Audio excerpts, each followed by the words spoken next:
I kao što znate još od jučer, čekali smo našeg gosta, vjerujem da mu nije problem bio doći ovdje i malo do nas, do Maksimira, do Pimpek placa, gospodin Miroslav Čiro Blažević. Treba smanjiti ono tamo van. I da, došli smo i do tog trenutka. Čiro, dobro jutro. Dobro jutro i vama i vašim slušalcima. Čiro, jeste mi dobro? Jesam, hvala Bogu, dobro sam. Dobro ste. Kako vas slušaju u Zagrebu? Pa slušaju, ne mogu se potužiti. Ne? Ne. Jeste i dalje u centru? Da. Jeste? Šta to znači u centru? Pa u centru grada Zagreba. Jeste živjeli negdje drugdje? Ne, da, u centru grada Zagreba živim. Da. I dalje? I dalje. Da. Što nekako najlakše, jeste razmišljali malo da se preselite malo bliže stadionu i Kranjčevićeve? Pa mislim da bi bilo uputnije, obzirom da moram svako jutro otići i poslijepodne otići na mjesto gdje treniram, gdje radim, ali mislim da je centar za mene zgodni, tako da ne moram, sve mi je tamo pri ruci. Jel vas i dalje slušaju, dečki? Slušaju me, naravno.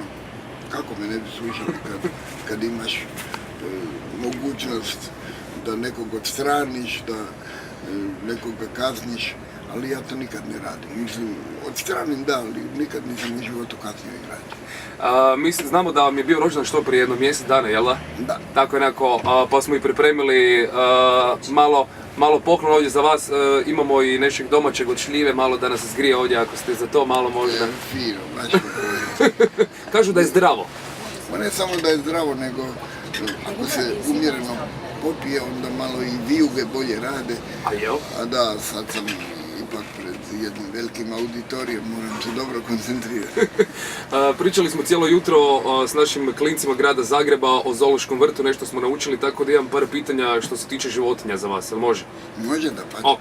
Kako se zove muško od žirafe? Muško od žirafe? Da. Interesantno, ne bi znao. Zašto deva ima grbu? Sve su to meni nepoznanice. Pitaj me nešto o nogometu. Doći ćemo i do toga, bez brige. Jel recimo, znate koliko slon spava popodne? Ne. U Maksimir su nedavno stigle zmije otrovnice iz Beograda. I sad, iz vašeg iskustva, čije su zmije otrovnije, zagrebačke ili beogradske? Jeste se susreli s kakvim zmijama ovako u vašoj karijeri? Ma ne, zagrebačke su najopasnije. Jel? To sve kobre, čovječe. I vi ste ovdje već jako dugo naravno u Zagrebu, vi ste iz Travnika, jel da? Da. Postoje u Travniku isto kao u Zagrebu nekakvi kvartovi, kao što smo mi sad u Maksimiru, pa ćemo ići ovako 12 tjedana po cijelome Zagrebu. No, pa svaki grad ima svoj kutak koji je poznat po sastajalištima, po kafićima. Plava voda, na primjer, je u Travniku. Plava voda? Jeste, plava voda, tamo je plava voda i to je uistinu lijepo uređeno i vrlo rado kad idem u Travnik uvijek idem pod plave vode. Čuo sam da se nije išlo po kafićima, nekada se samo šetalo tamo po korzu. A to je prije tako bilo, ali bila je i slastičarna, tamo smo išli u slastičarnu. Donja i gornja čaršija, to isto? Apsolutno. Bojna, tamo preko puta mosta. Sve je to meni jako dobro poznato, kako da ne bi bilo kad sam se tamo rodio, odrastao, ili točnije da budem jako precizan, ja sam rođen 3 km od Travnika, zove se Dolac. Dolac? Da. Što bi onda tamo bilo kad se ide u Dolac, Marošluk? To je 3 km od Travnika, nažalost, Dolac je poznat po tome što je Ivo Andrić rođen u Dolcu i naravno Čiro.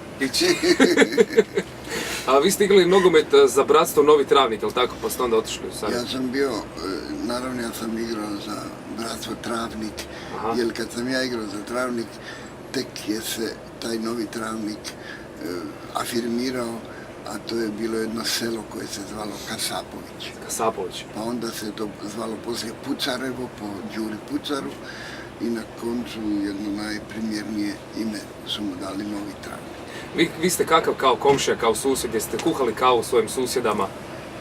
Ja nisam kuhao kavu, ali sam u vrijeme zime vodu donosio svim susjedima, jer kako je ta voda morala curit da se ne bi smrzla, onda je sve bilo okolo led, a ja sam imao priglavke, ako znaš šta su priglavke, da se ne bi klizao, onda sam svakom vodu nosio.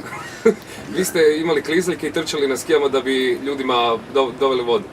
E sad se moram pohvaliti, ja nisam trčao za vodu, ja sam bio prvak Jugoslavije u skijanju. Da. Opa, to je to znači bilo. Čiro, kakvi su susjedi recimo u Zagrebu, su bolji ili možda u Travni? To su sasvim različiti susjedi. Jel? U tim manjim gradovima svi smo si susjedi i svi se znamo, a u velikim ne znaš čak ni stanare kuće. Da, to je jedna razlika, jako vitalna. Jel bi rađe onda živjeli u takvom nekakvom velikom gradu gdje ni ne znate susjede, doviđenja, ne pitaj me, ne gledaj me, ili bi bili ovako u manjoj sredini onda? Pa rađe u manjoj sredini. Jer čovjek se osjeća mnogo sigurnijim, jer si u nekom stalnom dojmu da su svi spremni da ti pomognu ako ti nešto treba, a ovdje je ipak malo teže. Čuli ste, Čiro je s nama ovdje u studiju u našem Soundset Plavi busu na Maksimiru. Sve svoja pitanja također možete ne samo doći do nas ovdje u bus, nego ih možete postaviti i na Facebook stranici. Malo glazbu i mi da se malo zgrijemo sa ovim prirodnim što smo dobili. Pametno, malo sam se zamorio sa žirafom.